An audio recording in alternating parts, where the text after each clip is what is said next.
Friends, आज के इस सेशन में हम बात करने वाले हैं ट्री मैप्स और सनबर्स्ट चार्ट्स के बारे में। तो पहले जानते हैं कि ट्री मैप और सनबर्स्ट चार्ट्स का हम यूज़ करते क्यों हैं। देखिए, हम इन चार्टों का यूज़ करते हैं, हम अपने हायरार्की लेवल्स को दिखाना चाहते हैं ग्रुप्स और सब ग्रुप के अकॉर्डिंग। जैसे कि इसमें फर्स्ट ग्रुप थिलर दिखाई दे रहा है और थिलर के बीच में उसकी सब कैटेगरी यहाँ पर दिखाई दे रही है। इसी तरीके से सेकंड चार्ट के अंदर यहाँ पर ऑफिस दिखाई दे रहे हैं, यहाँ पर डिपार्टमेंट दिखाई दे रहे हैं। उस डिपार्टमेंट में कौन कौन से मैनेजर्स काम करते हैं, उन मैनेजर्स के नीचे कौन कौन से सुपरवाइजर्स काम करते हैं, उनके नीचे कौन से एम्प्लॉयज़ काम करते हैं। इसमें हमने काउंट 1 इसलिए लिया हुआ है क्योंकि जब हम एक्सेल का यूज़ करते हैं तो हमें कुछ ना कुछ वैल्यू देनी होती है। तो यहाँ पर हमने जस्ट इसीलिए यहाँ पर 1 वैल्यू दे दी है। तो अब हम एक-एक करके देखेंगे कि किस तरीके से हम इन दोनों चार्ट्सों को बनाएंगे। तो सबसे पहले हम ट्री मैप चार्ट बनाएंगे। तो ट्री मैप चार्ट्स बनाने के लिए कुछ बातों का हमें ज़रूर ज़रूर ज़रूर ध्यान रखना होगा।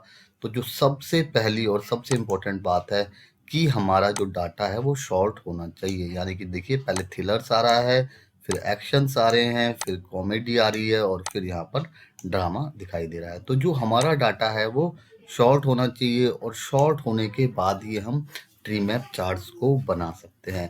अगर हम बिना डाटा को शॉर्ट करे ट्री मैप चार्ट्स बनाएंगे तो मैं आपको दिखाऊंगा कि किस तरीके से एरर दिखाई देगा। तो सबसे इम्पोर्टेंट बात क्या है कि जब भी हम इस तरीके के ट्री मैप्स या हायरार्की लेवल चार्ट्स बनाएंगे तो जो हमारे ग्रुप्स हैं वो शॉर्ट होने चाहिए। तो इसके बाद मैंने इस ओवरऑल डाटा को सेलेक्ट किया और सेलेक्ट करने के बाद मैं इंसर्ट पे गया और इंसर्ट पे जाने के बाद आप यहाँ पर देख पा रहे हैं इंसर्ट हायरार्की चार्ट्स। तो मैं हायरार्की चार्ट्स के ऊपर गया और मैंने यहाँ पर ट्री मैप चार्ट ड्रॉ कर दिया। तो जैसे ही मैं ट्री मैप चार्ट ड्रॉ करता हूँ तो मेरा ट्री मैप चार्ट यहाँ पर दिखाई दे रहा है। तो आप इसके अंदर देख पा रहे हैं। तो मैं चार्ट्स के ले टाइटल्स को यहाँ से रिमूव कर देता हूँ। तो अब आप देख पा रहे हैं कि अलग अलग कैटेगरी के अंदर हमने कितनी कितनी किस पिक्चर से हमारी कितनी सेल आई है। तो अभी हम देख पा रहे हैं कि कॉमेडी, फिर थ्रिलर, फिर ड्रामा और एक्शंस। तो ये हमारे एक एग्जाम्पल है कि हम किस तरीके से ग्रुप और सब ग्रुप्स के डाटा को दिखा सकते हैं। देखिए, ग्रुप्स और सब ग्रुप्स के डाटा को दिखाने के लिए ट्री मैप और सनबर्स्ट चार्ट से बेहतर और कोई ऑप्शन नहीं होता, क्योंकि ना तो हम इसको कॉलम्स चार्ट्स के थ्रू दिखा सकते, ना हम इसे लाइन चार्ट्स के थ्रू दिखा सकते, ना हम इसे एरिया चार्ट्स के थ्रू दिखा सकते, ना हम इसे पाई एंड डोनट्स चार्ट्स के थ्रू दिखा सकते। तो ग्रुप और सब ग्रुपिंग को दिखाने के लिए हमारे पास सिर्फ दो ही ऑप्शंस हैं। क्या हैं? एक ट्री मैप चार्ट और एक सनबर्स्ट चार्ट। तो ट्री मैप चार्ट्स के अंदर आप देख रहे हैं टॉप में मुझे कॉमेडी दिखाई दे रही है और यहाँ पर जो कॉमेडी से रिलेटेड मेरी पिक्चर्स हैं और उनसे मेरी सेल कितनी हुई है, तो ये मेरी उस हिसाब से यहाँ पर ट्री मैप चार्ट दिखा रहा है। अगर मैं इसके अंदर डाटा लेबल्स इंक्लूड करना चाहता हूँ तो मैंने प्लस साइंस के ऊपर गया और मैं डाटा लेबल्स के ऊपर गया। तो जैसे ही मैं शो के ऊपर करता हूँ, डाटा लेबल मैं शो करता हूँ और यहाँ पे मोर लेबल ऑप्शंस पे जाता हूँ, तो अब देखिए यहाँ पर मेरे डाटा लेबल्स के फॉर्मेटिंग यहाँ पर आ गई। तो यहाँ पर मैं कैटेगरी नेम लेना चाहता हूँ तो यहाँ पर कैटेगरी नेम तो पहले से ही दिखाई दे रहे हैं। अगर मैं वैल्यू चाहता हूँ तो मुझे यहाँ पर वैल्यू भी यहाँ पर दिखाई देने लग गई। तो इसकी मैं फॉर्मेटिंग भी कर सकता हूँ अपने अकॉर्डिंग, जिस तरीके से मैं फॉर्मेटिंग करना चाहता हूँ, कस्टम फॉर्मेटिंग करना चाहता हूँ, किसी भी तरीके से हम इस डाटा लेवल्स को यहाँ पर देख सकते हैं। तो आप देख पा रहे हैं कि कॉमेडी के अंदर मैंने 102 नॉट आउट पिक्चर की मेरी कितनी टिकट की सेल हुई है, ब्लैकमेल पिक्चर की मेरी कितनी सेल हुई है, ये पागलपंती पिक्चर की कितनी सेल हुई है, ऐसे ही हिंदी मीडियम। तो मैंने ये जो डाटा है डमी डाटा लिया है। आप इसके अंदर कुछ भी ले सकते हैं, आप इसके अंदर प्रोडक्ट ले सकते हैं, प्रोडक्ट के लिए नीचे सब सब कैटेगरी ले सकते हैं उस प्रोडक्ट की। यहाँ आप कस्टमर ले सकते हैं, उस कस्टमर के आप यहाँ पर प्रोडक्ट ले सकते हैं। किसी भी डाटा को आप किसी भी तरीके से दिखा सकते हैं। तो बेसिक कॉन्सेप्ट होता है कि आपको कॉन्सेप्ट क्लियर हो रहा है नहीं हो रहा। तो मैं फिर से बता देता हूँ ट्री मैप चार्ट्स का हम किस लिए यूज करेंगे। ट्री मैप चार्ट्स का हम यूज करते हैं ग्रुपिंग और सब ग्रुपिंग को शो प्रेजेंट करने के लिए। तो जैसे कि हम इसको कॉलम चार्ट्स के थ्रू नहीं प्रेजेंट कर पाते तो हम इस तरीके से इसको रिप्रेजेंट कर सकते हैं।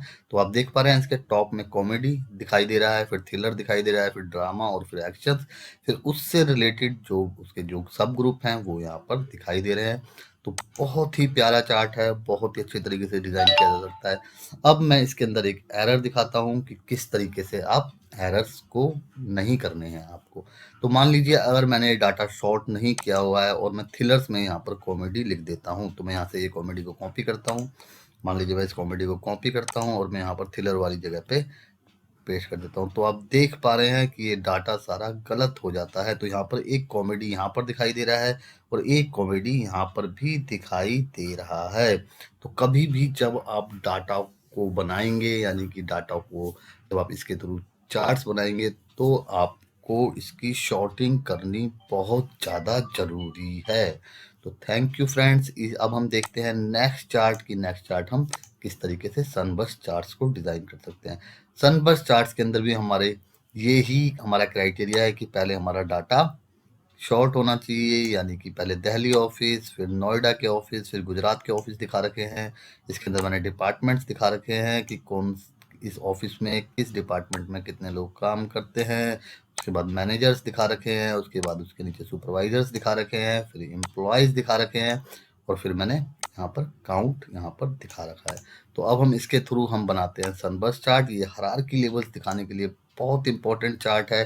तो मैं फिर से इंसर्ट पे गया, इंसर्ट में जाने के बाद मैंने इस पे क्लिक करा और मैंने सनबर्स्ट चार्ट पे क्लिक कर दिया। तो जैसे ही मैंने सनबर्स्ट चार्ट पे क्लिक करा, आप देख रहे हैं मेरा सनबर्स्ट चार्ट बन के आ गया है। तो मैं इस चार्ट को थोड़ा सा बड़ा कर देता हूँ, क्योंकि जो नाम थे वो काफ़ी बड़े थे। तो अब आप देख पा रहे हैं कि किस डिपार्टमेंट के अंदर, यानी कि नोएडा के ऑफिस के अंदर सेल्स, आईटी और एचआर के अंदर, और सेल्स के अंदर कौन कौन काम कर रहा है, आईटी के अंदर हर्ष काम कर रहे हैं, एचआर के अंदर अनिल, और अनिल के नीचे पंकज काम कर रहे हैं। ऐसे ही दिल्ली ऑफिस के अंदर एचआर के अंदर अमित काम करता है, सेल्स के अंदर उदित और मयंक काम करते हैं, आईटी सेक्टर के अंदर आदित्य काम करता है, और सुरेश काम करते हैं, कपिल काम करते हैं, और नितेश काम करते हैं। तो जैसे ही हम किसी हायरार्की पे क्लिक करते हैं, तो वो वाली हायरार्की हमारी देखिए डार्क हो जाती है। अगर हम सिर्फ वन डाटा वो देखना चाहते हैं, तो मैंने इस पर डबल क्लिक करा, तो मेरी ये वाली जो हायरार्की है वो ये वाली हायरार्की मेरी उभर के आ जाएगी, और बाकी जो कलर्स हैं उसके वो कलर डल हो जाते हैं। तो दोस्तों ये था ट्री मैप चार्ट और सनबर्स्ट चार्ट्स का आप किस तरीके से यूज़ कर सकते हैं। फिर से मैं बता देता हूँ, इसका हम यूज़ करते हैं हायरार्की लेवल को डिसाइन करने के लिए, या फिर ग्रुपिंग और सब ग्रुपिंग के चार्ट्स को बनाने के लिए।